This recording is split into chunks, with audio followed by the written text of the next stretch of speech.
You're about to go live. Okay. I'll let you know. 3, 2. Hi, everyone. Welcome and happy Passover. So before we start, I'd like for us to just take a second and ground ourselves. Okay. If you have any kind of essential oil, which I always have, by the way, close to me, just take it. If not, just rub your hands. We're going to take 3 deep breaths in. Have your feet grounded on the floor so you can feel it. You feel your feet on the earth. We're just going to ground ourselves. Deep breath in. Hold your breath. And exhale. 2 more. Deep breath in. Hold your breath. And exhale. 1 more.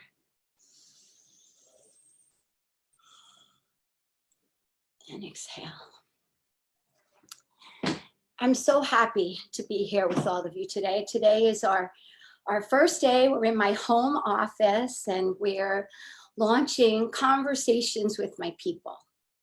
So I want to talk to you a little bit about the why, like why I felt in my heart that I wanted to share my people with all of you. Many of you know that I've been a seeker since I was very young, probably 18.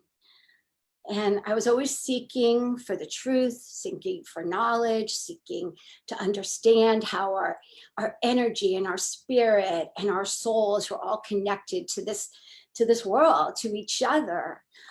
And through this journey, I have met so many amazing, amazing, amazing people, amazing doctors, practitioners, all different modalities, and I've done. And for me, I've been doing this because I really, really love it. I enjoy it. You know, for me, going to a workshop or a seminar, or reading an amazing book, it excites me more than anything. I mean, I literally would get butterflies in my stomach before I would go to these workshops. And I feel very blessed over the years to be able to have the luxury to work with so many of these people one-on-one. And, you know, at all different times in my life when crises have happened, and there have been crises in my life, I always say, okay, Lavinia, girl, you are ready for this because you have done this work. You have done this work. You can handle these hard times, these hard moments. Like this is like, I don't want to say I waited for it, but I've worked for it. I've worked to be able to handle that. And that doesn't mean that at times I am not still moments of fear and anxiety and paralyzed because dang, I still have it. But it's like, I'm ready. And when this started, I just thought, you know what? The people that I've worked with are so amazing. They have mastery in everything that they do. You know, this is what they do. They work with people from 8 o'clock in the morning until 12 o'clock at night, and day in and day out and years. And they have in those, you know, 10,000, 20,000 hours of literally working with their clients. And I'm like, I want to bring these people. I want the world to hear their wisdom, to hear their knowledge, to really be able to connect what they're saying, because they have made my life spin around and change and transform so many times. And it's really created so much joy in my life, even in the most darkest, painful, suffering times. And that's kind of what we're going through today. Like, every single person I talk to, I don't care if you're 8 years old or you're 80. I don't care if you're the CEO and founder of a huge company or you're my, you know, cleaning people. Every single person is suffering right now with anxiety. So that was sort of, well, anxiety and everything, confusion, uncertainty, there's just, everything's been going on. So for me, I was like, you know what? I want to do the first one, which is what we're here today. I want to do this one on anxiety. And I promise you, this person has probably helped me more in the last 4 years of my life than anyone. So at this time, I want to introduce with you my therapist, my personal therapist, who I adore beyond, Karina Green.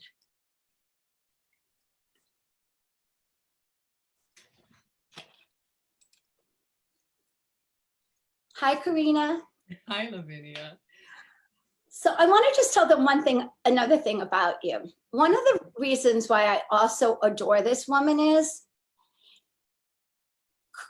if there was a little bird that was suffering, I trust you. Trust me when I say Karina would help that bird with the same heart, the same tenderness, the same focus as she would a human being. And that is one of the beautiful things about Karina, is that the way she is in life, her pure heart, her expansiveness of compassion is just really always, it always surprises me. It always inspires me on levels that I can't even begin to tell you. I walk out sometimes and I think, oh my God, I need more of Karina. So with that, I just want to say, Karina, welcome. And I know that, as you said earlier, I'm probably the only one comfortable in this situation. So I not 100% comfortable, but I really am so appreciative. And I promise you, everyone that's going to watch these and keep watching this is appreciative for you to come and share your wisdom. So really, with so much love in my heart, I thank you. I thank you. I thank you. Thank you. I mean, I'm so honored that I get to do this with you and share this with everybody today. So thank you. Good. So I think the first question, and people, I just want you to know, we did not rehearse. This is very candid. Like, we're just sitting here talking to each other and having a conversation. And what I said to Karina is, Karina, every single one is dealing with anxiety right now. And what I would say is, it's kind of normal, right? Isn't that normal that people would be feeling anxiety with everything that's going on today? Yeah, I think the single most important thing to know is that you're truly not alone in this, and that it is absolutely normal in a time like this, when everything that you thought was permanent and secure and safe, something as simple as a handshake was safe, and now it's not. It's completely normal to have anxiety and to wonder, how do I get through this? What does it look like on the other end when this is over? How long is it going to take? It's very confusing. And also, I think it feels there's a sense of loss built into the sense of anxiety at the same time. You know, and the thing to remember is that there's kinds of anxiety. There's healthy anxiety. And then it takes to a level where it's not healthy anxiety anymore. When it becomes all consuming, when you're starting to have massive symptoms, when you can't ground yourself anymore, when you feel like you're spitting out, that's when the anxiety has taken over to a level that you get so self-absorbed in that obsessive cycle that you freeze and you paralyze. Yeah. So knowing that it's completely normal that you have this level of anxiety in a time like this, even in a time much less than this, and knowing that the entire world is with you. You know, aloneness with your feelings can still be shared. Yes. And knowing that it's shared by billions of people right now, no matter what their life is, no matter who they are, where they are, everybody's, maybe for the first time in a very long time, hyper aware that we're on the same boat. Yes. Yes. So what would be some of the things, like, I noticed for myself, like, everybody thinks of me as the positive one. So it's like, if somebody wants to feel good, oh, I'm going to connect with Lavinia, you know, but I think that too, by the way. yeah. Oh, thank you. But, you know, I don't want to be like, I'm not this, you know, happy person. I'm still very grounded and very connected to what was really going on. But, you know, you taught me something that I use all the time. And I have to always make it a visual, because I'm a visual learner. So excuse me, I have a little something in my throat. So when I was going through everything with my husband's health crisis, and I was constantly making everything the worst was going to happen. You know, you said to me, Lavinia, in that moment, you need to stop and get present. And I have this visual. Do you remember the movie with Cher, Moonstruck, when she smacks Nick? Well, she does this. There's a scene where she smacks Nicolas Cage in the face. And he's, I think, basically telling her, I love you, I love you. And she's a lot older than him. And she smacks him and she goes, snap out of it. Well, when I get into those places where I get ahead of myself and I find myself thinking about the worst, I see you smacking me and saying, Lavinia, snap out of it. And I snap out of it, and you have me going to the present moment. And you would say to me, Lavinia, go to the present moment. Right then and there, is your husband okay? And I would do my little inventory of what you would give me to check. And that would calm me. Because at this moment, at this present moment, he's fine. He's breathing. He's working out. He's eating. We're connecting. We're having fun. We're connecting with each other, whatever it might be. And I've been using that with this situation now. Like I keep using that when I start getting freaked out. I think of Karina telling me, snap out of it, girl. And I snap out of it and I do my little inventory. And that really has helped me stay present and kind of ground back down. And that's the tool that I got from you, and I use it all the time. So what might be some other things for people, you know, especially like parents that have younger children, like, you know, what might that conversation, what might that behavior, what might that look and feel like to be able to, you know, to keep people calm and focused and alert and aware and real without going somewhere else. Right. Well, I think one of the things is anxiety compared to fear has a lot to do with the what ifs. What if this? What if that? What if I lose my job? What if I, you know, it's just like, what if I can't pay my bills? What, you know, how do I date? There's a lot of what ifs. What if it's not coming back? What if the places don't open? What if this is the new normal? Anxiety is in most part, it's kind of diffuse. You can't, you know, it's just like we all kind of know what we're worried about, but some of the things haven't happened yet. We can tell ourselves intellectually that this is just temporary and things are going to be okay. But then there's this nagging question in the back of my head. It's just like, is it really going to be okay? What if it's not? You know, what if it's different? You know, what's the new normal going to be? So there's so many what ifs, and what ifs is almost like shadow boxing, because you don't really, with fear, you know exactly what you're right in front of. If you're standing in front of a bear, you're scared. You know that you need to hightail out of there, and you will just haul ass out of the woods and pray to God that you're going to get there and the bear forgets about you.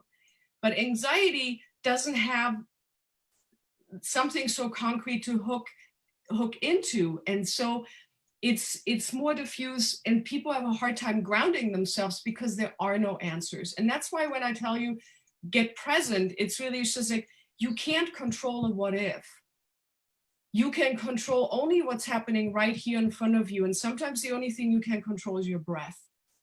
You know, it's just like if I feel my heart speeding up because I'm anxious, so I'm just sort of like, I'm like, oh, you know, I'm not feeling so good. You know, it's just like, okay, do the next right thing. Do the thing right in front of you, because that's what's happening in the present, right here and right now, not then and there, here and now. And one of the ways to look at it is in the what if world, I'm powerless. Powerless feels helpless and ineffectual and extremely vulnerable. And it's a terrible feeling. We already don't like feeling vulnerable to begin with. But when I come back to the present, I am almost immediately confronted with the fact that I have power over some things. You know, I have the power to sit down with my child right now and not say not now because I'm so anxious, and saying, hey, let me teach you to breathe. Let's calm down. Let's do a 5-minute meditation. Let's not worry about tomorrow or next week or the month after. It's just like right here, right now, just you and I. Or if I'm alone, it could be me and my dog, Joey. I know. Or me and my God. Whatever my God is, Mother Nature, me and Mother Nature. My next breath. And it becomes something where I'm just like, now I'm grounded, and now I can look at what's right in front of me. And for many of us, what's in front of us is, how do we live our lives? And if I'm truly worried about losing my job, if that's a reality for me, then I'm going to have to, there's things I can do. I can inform myself. If I'm present right here, right now, I'm harnessing power and I'm saying, I can inform myself. How do I go about getting unemployment? What do I need to do about the stimulus check? What do I need to do about these things? What options are available to me? And somehow what unfolds is almost like the step by step by step. One step leads to the next step. One question leads to an answer, which leads to maybe another question, which will lead to an answer. It'll also lead to some change in the idea of, am I living within my budget? Are there things that I can cut out? What can I do to position myself better if things were to go wrong? Who can I ask for help? And things like that give you an immediate sense of having power. And feeling more powerful is an immediate antidote to that overwhelming sense of anxiety. I totally, totally agree what you're saying. Like, I know for myself now more than ever, all of my rituals that I do have to kind of be on point, because when I'm doing all of those things, then I feel like I have some control in a world that right now is so out of control. So I just feel like the things that I'm doing, getting up in the morning, I do a breath work. I've been doing breath work, but I think even more now, the more even people that have it have been saying that, I believe it was Chris Coleman was saying that breath work has been the thing that's helped him while he's going through this illness. That's really been helping his lungs. So, I'm like, okay, Lavinia, more than ever, because even if I don't get it, we need to have very strong lungs. So the little things that I can do to cut my food, right now, like, I'm just like, because I know sugar makes me go a little wackadoo.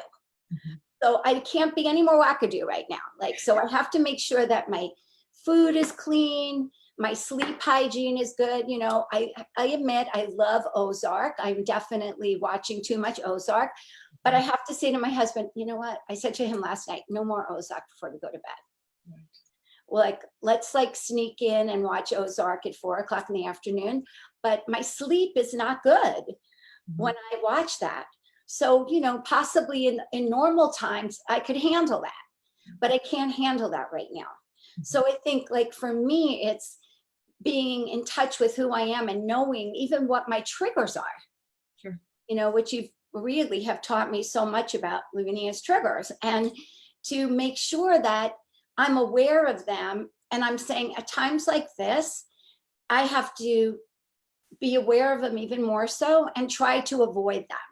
Things that I know trigger me, I'm just like saying, okay, I'm going to deal with that and when things get a little bit more normal. So I do think it's becoming aware, creating structure around the things that we can control, And surrendering to the things that we can't. I mean, I see a lot of people that I know and friends that are getting off the news, that are getting off Facebook, even Instagram. It's also, part of it is the information overload, that it's on 24 hours a day. And then this next person, you hear about this person and that person. And it becomes overwhelming because anxiety can spread. It can hop from person to person to person. And there's a saying that says, what you focus on gains momentum. And when in a time like this, we focus on everything that could go wrong or everything that is going wrong or everybody that, you know, because we're also constantly bombarded with it. We actually, you know, it's just like there's a whole other world and a whole other reality that's also true. Not that they're mutually exclusive, but they're both true. I am still okay. I still have a home. I have a roof over my head. It's a little bit of this idea of the gratitude that is really hard to get to when we're in this spiral, when we're kind of circling the drain of being just bombarded all day long. And so a lot of people are choosing right now is just like, I kind of got to cut myself off from that, or I can't keep talking about it all the time. I actually need to focus on, hey, you know, it's just like, maybe I'll go inward a little bit. Let me enjoy the slowness. Let me do all the projects that I'm doing. Like Home Depot has never sold more garden equipment in their life, I think. It's like the best thing that's ever happened to gardens. But, you know, it's just like people are starting to finally saying, oh, I have clients in the game industry. Board games are been selling like hotcakes. You can't even get them anymore. Video games, it's just like all the things we're not used to doing is almost like coming back to basics. Right. And saying, it's just like, okay, can I slow down? Can I surrender? Can I just embrace that it is what it is instead of being completely freaked out about how it is? Yeah. Yeah, I agree. It's definitely a time to connect to ourselves. Be able to, well, first of all, we have permission. Actually, we have more than permission. We're being told. We're being ordered to stay home, stay in. And there's something very liberating for a lot of people about that. I mean, I'm even noticing how much more energy I have, because I always say, I don't want to manage my time. I want to manage my energy. Because I have always so much energy. Like, you know, I just keep going and going and going and going. And then I'm like, dead. So this, I realized, like, not worrying about when I'm going to get up in the morning and what I'm going to wear and what I'm going to put on and what class I'm going to run and take. And then I'm running to the class. Am I going to get a parking lot spot at my yoga class that I'm rushing to get to? And then I get to my yoga class and then the phone rings. By the time I just get home from yoga, I'm like, you've used a lot of energy. Where now it's like, I get out of bed, I wash my face, I brush my teeth, I put on my, you know, beat up with holes in it, yoga clothes. I come down and I do my yoga in my room, you know, online. And yeah, I miss my community, but I also love, like, I feel so relaxed in some way because I'm not using all that extra energy running around to do what we do. And so I'm realizing for myself, like, wow, maybe I don't need to put so many things, fill my day up with so much, because I'm actually enjoying the slowness and the simpleness. Like, life is simpler right now. You know, of course I want to help keep the economy going, but I'm thinking, I don't want to buy clothes anymore. Like, I don't want to, like, I'm like, all the material things just feels now like so uncomfortable to even think about that. You know, I'm sure I'll change, but for right now, especially for my friends that are retailers, for right now, like, it just feels, it feels more than that. Like, I want to connect with the souls. I want to connect with people. I want to connect with things like that, stuff that just touches my heart and makes me feel alive in a different way, you know, that you're really helping, you're making a difference. So I feel like, and I'm hearing this from so many people, like, so many people are able to sort of connect and do a little bit of inventory of this downtime and what they've had. And then they say, I'll do that. And then all of a sudden you get a phone call and you're hearing, you know, somebody who's, you know, your age, because I think that's when it's always the hardest, when it's like people your age and younger that are suffering. Because in the beginning, when we first heard this, oh, it's just going to be the older people, you know, like, and now all of a sudden you realize, no, it's everyone. Like, we're all like this, you know, is not discriminating, you know, and then all of a sudden people go right back into it. So it's those moments that ebb and flow, right? That we have to be able to manage. in a way, it comes back down to the question, it's just like, am I going to be okay? And at this point in time, I think the invitation for everyone is to say, what does it mean to be okay? What does it mean to be okay? Because, when I have all my distractions, it's just like I'm going out, I'm running around, I'm purchasing, I'm here, I'm constantly, it's just like it's like being on a train that goes very, very fast. And you look out the window and you can still see, oh, I'm driving past the ocean, I'm driving past, the city. But the finer details, the subtle energies of yourself and the world around you, you're kind of not, you can't capture them when you're going that fast, when you're that distracted. And what this time has done, it's taking all of our distractions away. And now you're faced with you, but you're also faced with this idea of what does it mean to be okay? Because we have an idea of what that means. And our idea is interestingly enough, our idea of being okay is that we have abundance, that nothing will change, that we're exempt, right? It's just sort of like everything's going to be fine and everything's going to, it's just like nothing will go wrong. But that's not really life. Life is not, it's just like I'm exempt, and if something goes wrong, somebody will rescue me. It's just like, no, life actually is constant chronic change. Yeah. And we haven't really learned with the sense of that the only way I'm okay is if I have abundance, if everything goes my way, if nothing ever goes wrong. We really haven't learned how little it actually takes to be okay. And so everybody right now is also faced with this idea to have to redefine, what actually does it mean to be okay? What does it mean to have enough and to be enough? Yeah. And I think that's a really scary topic for almost anyone, because it brings us to a much more significant set of anxieties, which are known as the existential anxieties. The ones that we all have all the time anyways.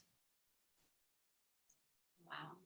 And the existential anxieties are death, isolation, meaninglessness, and freedom. And so from that perspective, anxiety actually has a function. And the function of anxiety out of existential psychology would be to increase awareness, to increase vitality, and to increase authenticity. Wow.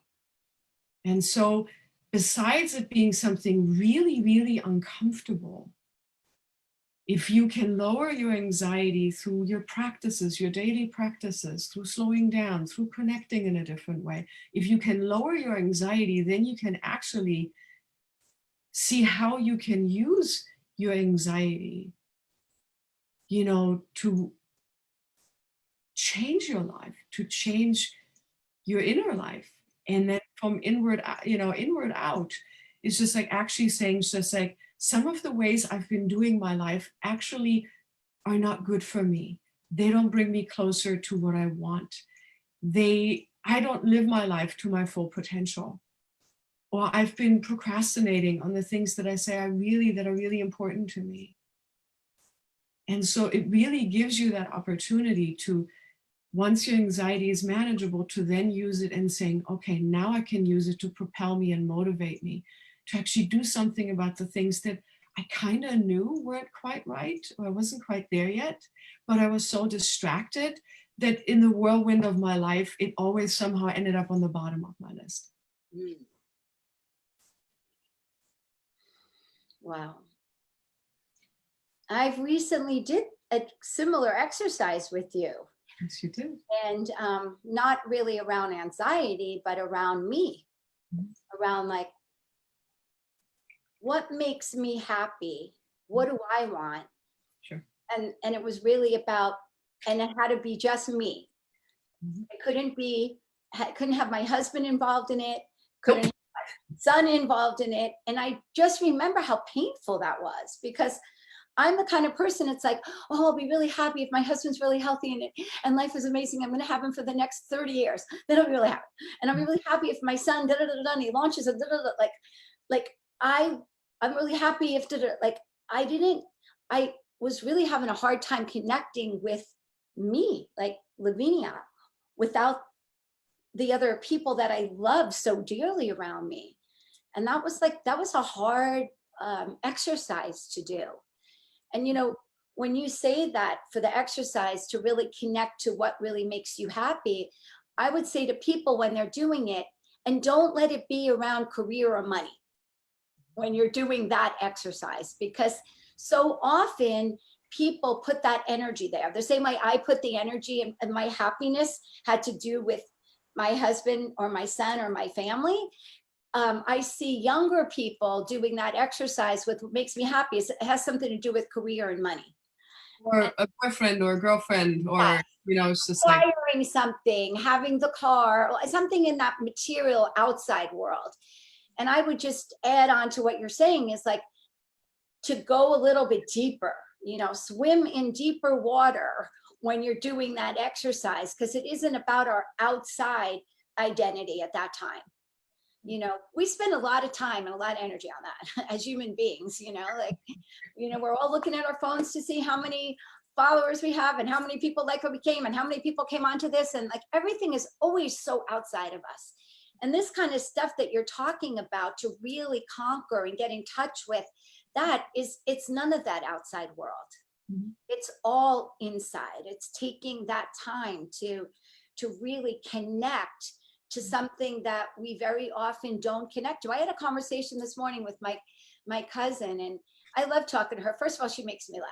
Like I get on the phone with her, and I also have a visual because she, like, you know, everything's a visual for me, and I just start laughing, and then she starts talking, and we were even talking, and you know, she's like, you know, I was let go of her job, and you know, and I kind of said, yeah, but how does that really play out? And you know, we talked about it, and she said, you know, I'm realizing these last 3 weeks, there's parts of my life, like I'm really appreciating slowing down. I'm appreciating being able to be home and cooking these amazing meals and spending more time with my husband. And like just the downtime, I could even hear it like in her voice. Like it's like her whole essence and being and energy was actually transforming. Like this situation was causing this everything to just calm down, you know? So I do think that work at this time to connect to your true self, to connect with what really is important to you.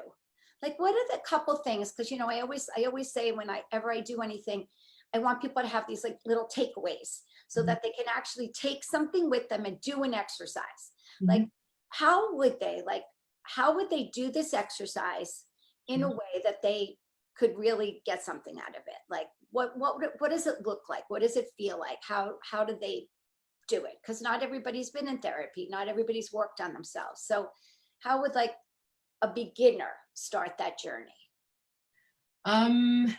Okay. All right. Let me think. I think there's a really good exercise. It's called, you know, it comes from an idea of developmental psychology known as immunity to change. And it's this idea that we all kind of know what we want, sort of, you know. It's just like we want to feel good in our skin, we want to be authentic, we want to feel confident, you know. We can say that. It's just like, and it means something different to everybody, you know. It's so one of the ways to doing it is understanding that there's two types of change when I'm trying to change. One is the technical change, which is the practical behavior. It's just like, you know, it's like just get up earlier, or just, you know, it's just like work out in the morning instead of the evening. So there's the technical change that's really practical, and it's just like, and it's almost, you can muscle your way into that. Even, you know, it's just like, you know, have people call you in the morning, have 4 alarm clocks and it's just like, there's a way you can do that. But then there's the adaptive change, and that's the inner change. And what most of us don't realize is that when we can't seem to get the technical change going and get it to continue, because we all can do something for a week or two and then we come back down. If we can't somehow put it on the map and make it something more permanent, then there is something on the inside that's holding us back. And typically that is a fear. Right? And it is a fear, and for a lot of us, it's just like, sometimes it's the fear of failure. But for a lot of us, it's the fear of shining, of actually really shining and letting anybody see you, because then we have to give up a lot of stuff. For example, what we would have to give up if we really shine is just sort of like, people will see us as very competent. Maybe then they expect that from us all the time. And then I don't have my hiding places anymore, and I can't be a child about something anymore. And it's just like, now that people know how smart I am, or now how people know how capable I am, it's just like, they're going to want that all the time. And I'm not ready for that. I'm not ready to show up. Oh, yeah, no, I'm not ready to show up. This is, I'm not ready to show up all the time, the best version of myself. right. This is an exception. Don't get used to it. But it's this idea, and this is part of this idea where it's like sitting there and saying, I may have competing goals. And so I just want to, in just a minuscule way, there's also a book, by the way, by Lisa Leahy, I think. It's called Immunity to Change, where she actually talks about that in depth, but more for organizations and more in employment.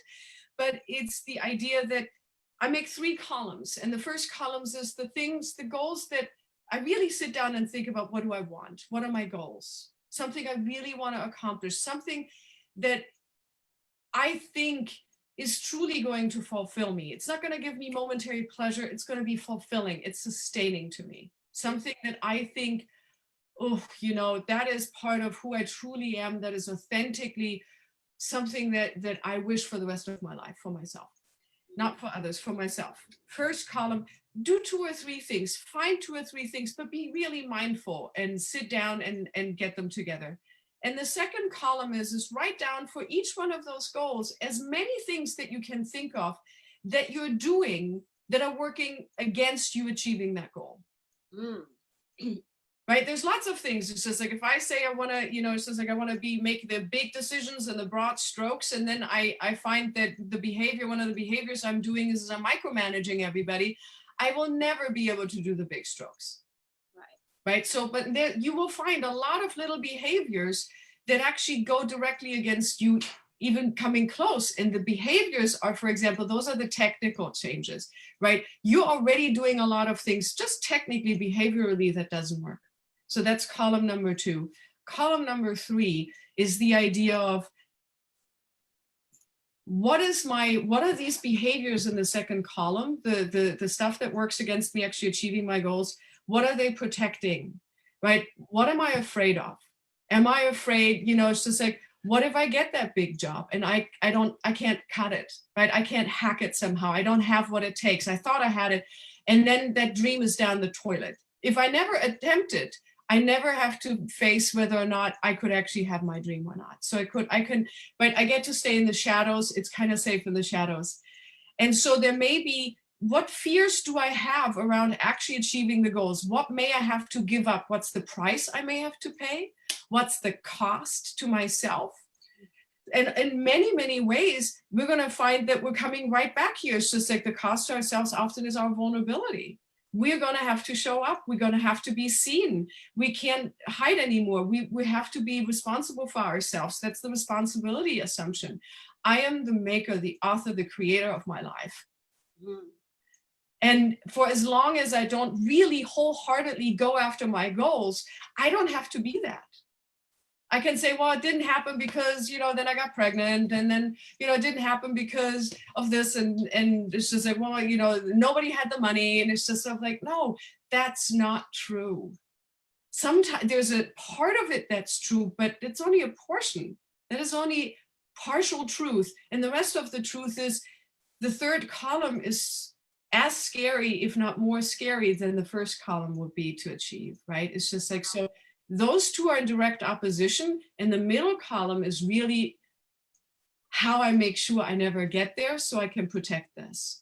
Wow. And I think even if you just do that with one goal, this is the perfect time to really sit there and say, well, what am I afraid of? The idea of, am I going to be okay? Well, what do I really need to be okay? Maybe that's not even true. Maybe I'm just doing what everybody else does. Maybe I'm just keeping up with the Joneses, or I'm trying to prove to my everybody. And the truth is, actually, I personally don't need that to be okay. Actually, I would much rather not have any of those things and just be happy and peaceful inside. And really just sitting there and explore yourself, and don't judge yourself. Everyone does this. This is an exercise that you have to do with nothing but compassion for yourself and the understanding that this is what it means to be human. Every single person on this planet is dealing with this to some extent, but this is also where practice comes in. The more you face yourself, the more you examine yourself, the more comfortable you get to playing in that realm with yourself. Nobody's good right out of the gate, but with practice you get better, and that's why we call it a daily practice.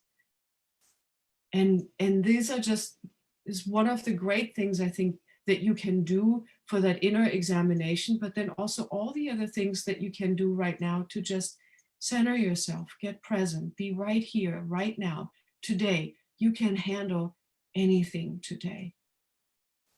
You really can. And get out of yourself. Sometimes the best way for me to get out of myself and out of my fear is to be there for somebody else. To serve somebody. Yeah, to serve somebody, to recognize it's just like, oh, they might have it 100 times worse, but I can't even see that unless I open my eyes and get out of myself. Yeah. And with compassion, because again, this is something everybody struggles with. This isn't just you or me. This isn't just a certain group of people. Every single human being has to constantly remind themselves. Yeah. There's even talk about that Jesus gave a talk in the years that he wasn't in his home, basically, when he was traveling the world to learn, where he said, you have no idea how hard it was for me to have that faith and to have that. It's just sort of like this idea that it is the hardest thing in the world to do. Otherwise, everybody would be doing it. Yeah. Yes. Karina, that was amazing. Thank you. Thank you. I know everybody got so much out of it. And you guys, if you have any questions, just or any comments, you can do it on the feed. But if you want something a little more personal, just DM us and we will get back to you. We'll get back to Karina can answer some questions that you might have. And so thank you. And I think the last thing I just want to say is, because you closed and you said a lot about compassion, is this really is a time we have to have compassion for everyone, because nobody has received the etiquette when you're going through a pandemic, how you're going to behave.